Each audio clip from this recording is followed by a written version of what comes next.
Good morning, students. Today we will read about the Pandit Jawaharlal Nehru's speech that is given to the Constituent Assembly on 15th August 1947. Let's start. Long years ago, we made a tryst with destiny, and now the time comes when we shall redeem our place, not wholly or in full measure but very substantially. Means यहाँ पंडित जवाहरलाल नेहरू जो है constitute assembly को ये कहते हैं कि हमने नियति को मीन्स हमने डेस्टिनी को भाग्य को ये वचन दिया था,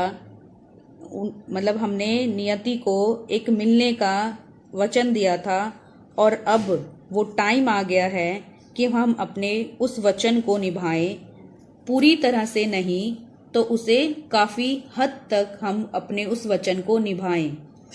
जो हमने मतलब एक नियति के लिए मतलब ये डिसाइड किया था अपने भाग्य के लिए कि हम मिलकर अपने इंडिया के लिए एक इस तरह की पॉलिसीज़ बनाएंगे कि इंडिया के सभी पीपल जो हैं उनके दुखों को दूर किया जा सके। Means at the stroke of the midnight hour means आधी रात को, व्हेन द वर्ल्ड स्लीप्स जब पूरी दुनिया सो रही होगी, India will awake to life and freedom तो इंडिया जो है एक नए स्वतंत्रता एक आज़ादी भरे जीवन में जो है कदम रखेगा। A moment comes which comes but really in history when we step out from the old to the new when an age ends means which comes but really in history मतलब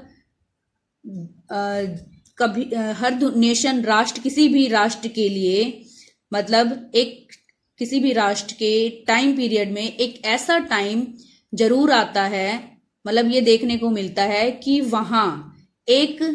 पुराने मतलब पुराने इतिहास का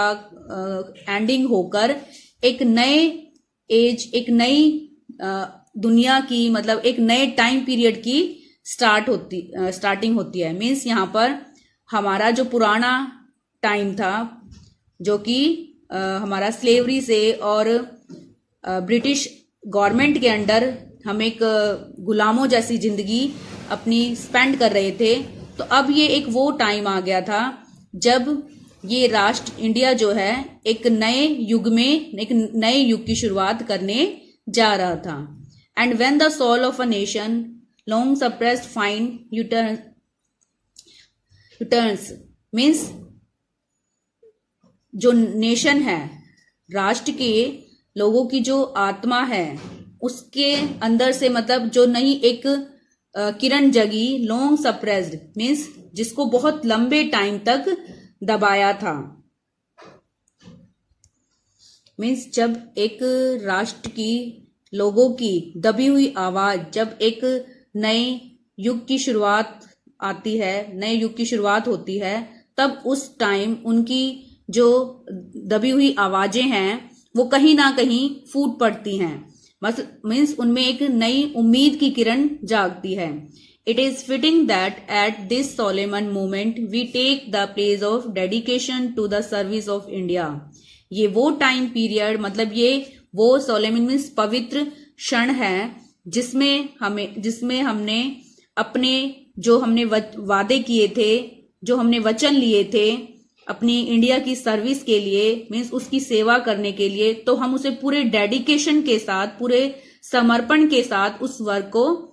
करेंगे। And her people and to the still larger cause of humanity मतलब इस तरह के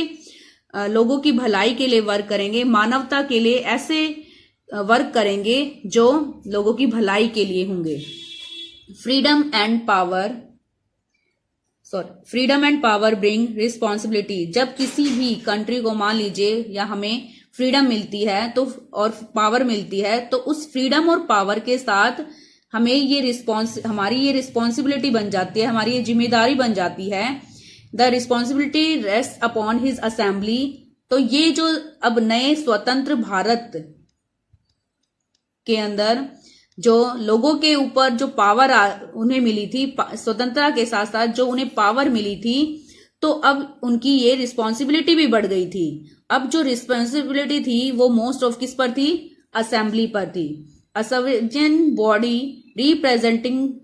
representing the sovereign people of India. Means जो सवर्जियन मीन्स जो पीपल की जो पावर थी, मतलब लोगों के थ्रू चुनी हुई इस असेंबली, मतलब ये जो